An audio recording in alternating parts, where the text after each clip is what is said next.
According to a report from the St. Louis Post-Dispatch, the former lover of Governor Greitens was questioned for more than 8 hours today during a deposition.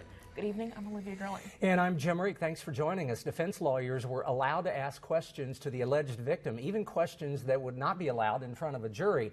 Prosecutors say Greitens took a photograph of the woman without her consent in March of 2015 when the affair began. The woman told her husband Greitens threatened to release the picture if she ever publicized the affair.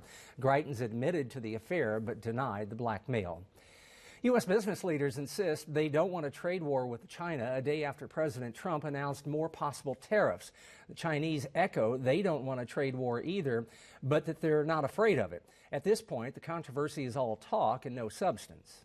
If the United States bends on its acts of unilateralism and trade protectionism, in total disregard of the opposition from China and the international community, China will see it through to the end at any cost. We're not running a trade war.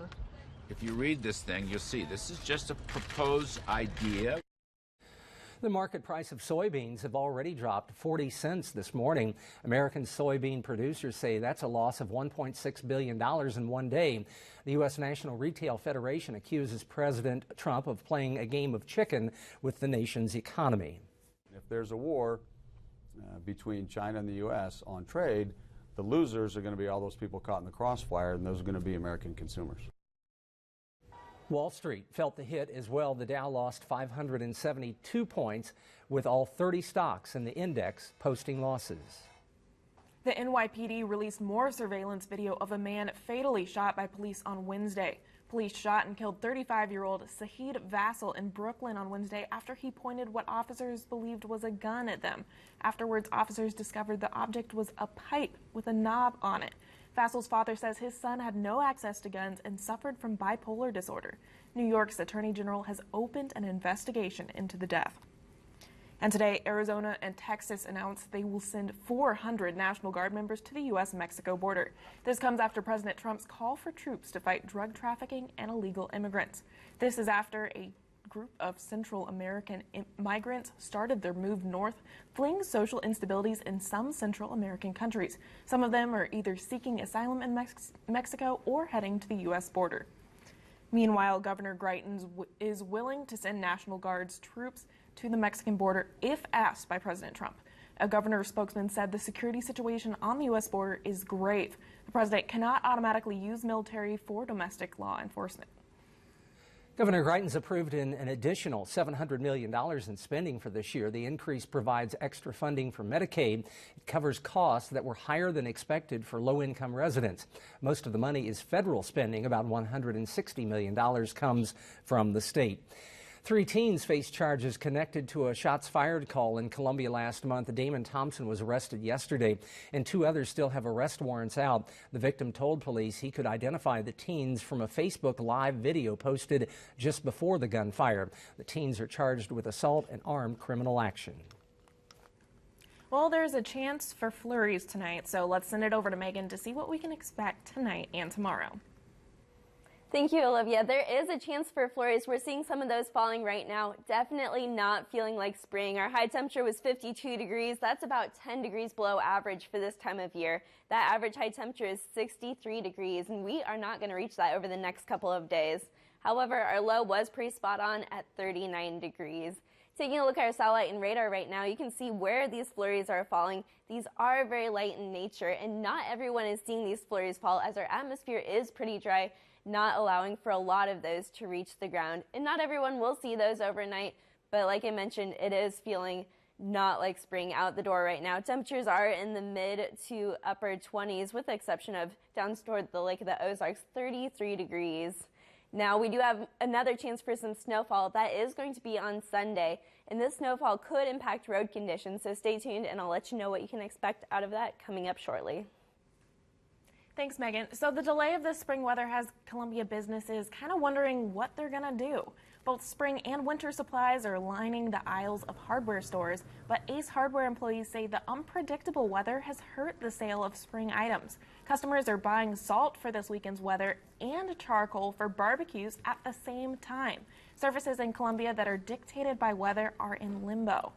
For this year, we've already put our equipment up 3 different times and had to pull some of it back, but we're just pulling back portions of the equipment, not the entire fleet. Henry says usually all of his winter equipment is put up by the end of March. And 4 people are safe after a house fire on Columbia's east side this afternoon. 2 adults and 2 children were in the home on Richland Road. We're waiting to hear about the extent of the damage. The cause of the fire is not known yet. Fire crews have a theory.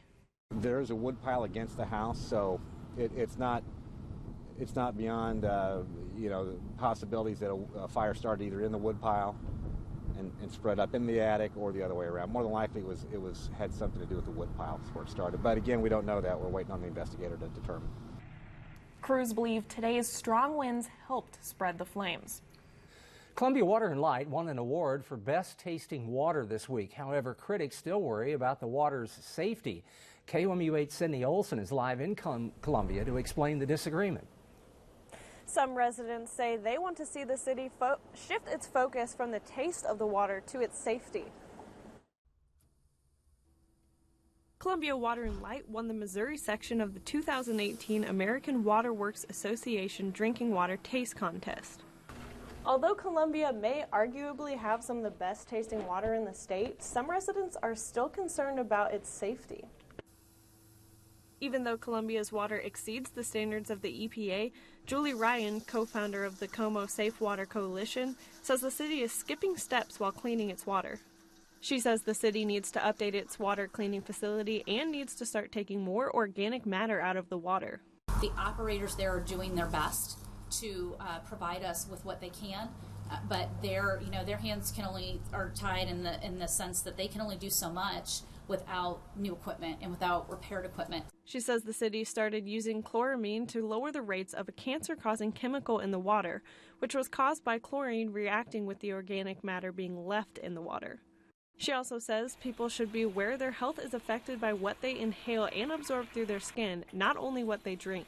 Wouldn't it be great, instead of just saying we got an award for the way our water tastes, we got an award because we put in a treatment system that takes care of our citizens for decades to come.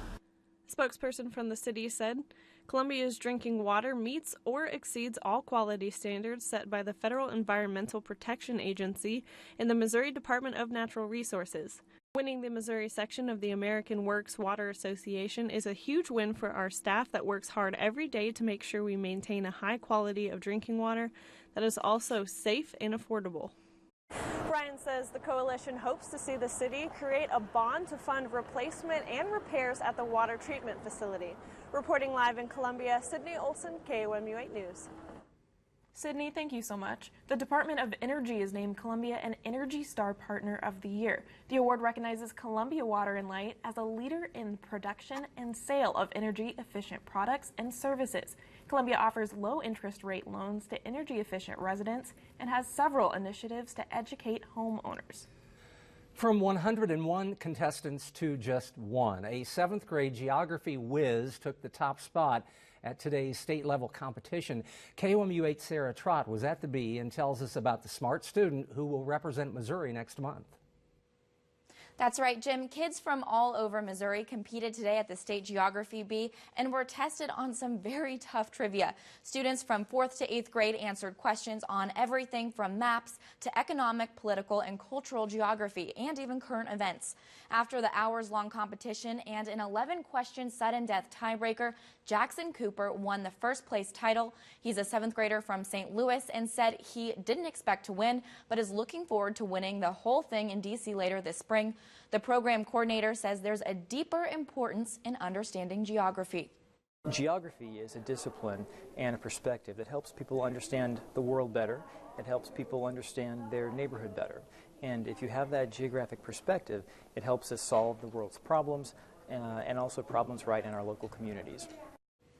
In addition to the all-expenses-paid trip to the nation's capital, Cooper received a Nat Geo Atlas and a $200 cash prize.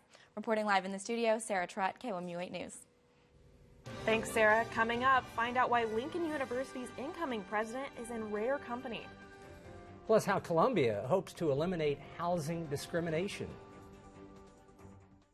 Welcome back to KOMU 8 News at 9. We're taking a look out over the Columbia Regional Airport throughout the day today. We did see a little bit of sunshine throughout the day, but that didn't do a whole lot for our temperatures. We were still well below average for this time of year by about 10 degrees. Those high temperatures really only reached around the 50-degree mark, and not everywhere saw that warm of temperatures. And with it not feeling like spring, it's not looking like spring either. Overnight tonight, we are expecting to see some more flurries possible. With that, we also do have a freeze warning in some of our southern counties due to these cooler temperatures. And the snow, it's not over yet. We are expecting some snow for Sunday, much like the Easter event that we saw last Sunday. This could impact some of our road conditions, so I'll detail out what you can expect from this coming up here in a little bit. But the good news is next week, spring could finally be on its way. We are expecting drier conditions and even a warm-up. Some temperatures will reach the 70s on some days next week, feeling much different than it is right now. And with that, we do have a freeze warning. Overnight temperatures are going to be around the 20-degree mark, so for Morgan, Miller, Marys, and Camden counties, where some plants are starting to bloom more, that is where we do have a freeze warning in effect tonight. Now with these cooler temperatures, we do have the potential for some snowfall. We are seeing some light flurries out on our satellite and radar. The good news is, though, our atmosphere is pretty dry, so it's limiting a lot of these flurries. But you can see heavier snowfall is off towards Kansas, and actually to our south in the lower Mississippi Valley, we do have some storms.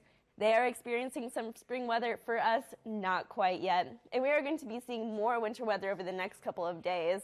By tomorrow morning, we are expecting those flurries to move out. We are expecting a mix of sun and clouds around sunrise. But throughout the day on Saturday, take a look at this. We really dry out. We are expecting sunny conditions for Saturday day. Not so much the case for Sunday. By Sunday, that cloud cover is going to push back in. And you can see where that snow is going to be off to our west in the morning hours. That's really going to find its way here into mid-Missouri after the noon hour.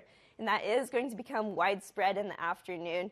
That'll stick around for a couple hours. With that, we could get dusting to around an inch. With road conditions, with it being a little bit cooler, we could see some road impacts with this. So make sure to stay tuned with us, and we'll let you know exactly what you can expect over the next couple of days coming on to Sunday. That snow is going to move out after midnight on Monday morning. For Monday, we will wake up to a mix of sun and clouds. Now really breaking down those travel impacts. For this evening and tomorrow as well, we are not expecting any travel impacts, and for Sunday morning, it is the afternoon on Sunday where we could see some of these travel impacts, especially along I-70 and to the north of I-70, where we are going to see those cooler temperatures. Now, as we move into tonight, talking about cooler temperatures, 21 degrees is our low, but check that out. It is going to be gusty too, gusts up to 20 miles per hour with those cool winds coming out of the north. For tomorrow, well below average by about 20 degrees. 44 will be the high temperature tomorrow. Now over the next couple of days, we are going to see a drier day tomorrow. It will be chilly, but for Sunday, that's when we could see some more snowfall. Next week, we do see a warm up. Check out Thursday, 71 degrees, looking drier next week as well. Thanks, Megan. Lincoln University is welcoming a new president in a few months. The school's next leader joins rare company. That's coming up. America's Fair Housing Act turns 50 next week. A conversation about ways Columbia can better deal with housing discrimination is still happening.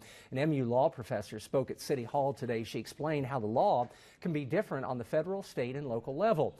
Audience members expressed concerns about housing protections, especially in small towns. City council members say having difficult conversations about discrimination is important to problem solving. All of these dots need to be connected for us to have a successful conversation and to really achieve something. I think this is a part of that puzzle. But yeah, it's always a good idea to emphasize that we ought to have a focus. The city also created a fair housing task force to deal with issues. The Missouri National Federation of the Blind is having its convention in Jefferson City. Members are spending 3 days networking and talking about problems concerning the blind community. That includes a low employment rate, Braille education for students in school, and access to information. Still, members want people to know being blind does not limit them. And when she officially takes over in June, Dr. Gerald Jones-Woolfolk will be Lincoln University's 20th president. She'll also be just the third woman to hold that title in Lincoln's 150-year history. Today, she took questions from faculty and students. She said she wants to focus on improving on Lincoln's rich history and leading by example. Students say they think she's just the person for the job. Tomorrow, Woolfolk will be back on campus for the President's Gala as her official welcome to Lincoln University. And the Blues fighting for their playoff lives tonight. Absolutely. Highlights from Chicago coming up next. Now from the Ford Sports Desk, KOMU 8 Sports. Despite Wednesday night's disappointing last-second loss, the Blues still control their own playoff destiny. Win tonight, and all they need is a point tomorrow in the season finale against the Colorado Avalanche. Let's head to the United Center. The Hawks looking to play spoilers again for the Blues, but St. Louis would get the first strike. Here, Edmondson takes the puck, and Berglund tips it into the net, and the Blues go up 1-0 in the first period. Here's another look. You can see Berglund gets a stick on the puck, gets it right into the net, and then in the second period, a great chance for the Blues. Schenn to Tarasenko, but he just can't get it in. And then in the final minutes of the second period, the Blues missing a close chance here, and they will take a 1-0 lead into the third period. That's coming up soon. Missouri baseball entered this afternoon's contest with Alabama, winners of 9 of the last 11 contests and nationally ranked. The game was moved up due to cold weather, but could the Crimson Tide cool off the red-hot Tigers? Windy, chilly day at Taylor Stadium. TJ Sikkema on the hill from Missouri, and he was dealing. Strikes out Sam Prater here. And then he gets help from his defense. Alex Samples is going to make a diving snag at third, still able to throw at the runner across the diamond. Sikkema went 6 innings, 6 strikeouts, 2 runs allowed. Missouri trailed 2-0 in the fourth until Zach Hanna drives in Cameron Misner with a base hit to right, cuts the Tiger deficit in half. However, that's the only offense Missouri could muster. Tigers fall 2-1. They will look to even the series tomorrow. Michael Plasmeyer expected to be on the hill. Elsewhere on the diamond, the Mizzou softball team dropped the series opener against the 5th-ranked Bulldogs of Georgia. The Tigers got roughed up in this one, allowing 8 runs to score. The loss drops Mizzou to 20-20 on the season with just more than a dozen games remaining. You wouldn't be able to tell by feeling the temperature outside, but Mizzou football is back in just 7 days. Well, at least for the annual Black and Gold spring game. And today, the team took the field to practice. Barry Odom going into his 3rd year leading the Tigers, who finished last year with a loss in the Texas Bowl. Seniors Drew Locke and Terry Beckner practiced for Mizzou today. The team went through drills on offense, defense, and special teams. Their spring game is a week from tomorrow at Faurot Field. And of course, happy Masters weekend to my fellow golf fans out there. It's a tradition unlike any other. My tradition, unlike any other, is doing the math in my head all day, seeing what Tiger Woods needs in order to be in contention. After round 2, Patrick Reed leads the field at 9 under par. Woods sits at 4 over. So we'll see if a cool 13 under from Tiger is in the cards on a rainy and windy day in Georgia tomorrow. That's all for sports. Thanks for joining us. Coming up on KOMU 8 News at 10 o'clock, the Trump administration hands down the harshest punishment yet to Russia. We'll tell you what the punishment is and what it means for the U.S.-Russia relationship when we see you at 10. Tomorrow, we aren't expecting flurries, but still will not be feeling like spring. It will be a chilly start to the morning tomorrow at 21 degrees with a mix of sun and clouds. But throughout the day, that cloud cover really is going to clear out. We will reach a high temperature of 44 degrees. Our next snow chances are on Sunday. We are expecting a little bit of accumulation with this, so stay tuned and we'll let you know what you can expect as far as road conditions go. We could set a record low for this date maybe tomorrow morning, early tomorrow morning. Temperatures in the 20s. Have you looked at the baseball highlights? I mean, the Royals playing in Cleveland. I mean, they're like so in winter suits. Very impressive. Taylor Stadium, the Mizzou fans. We're going to be playing in snow until June. Yeah, I had a feeling. That is our time for now.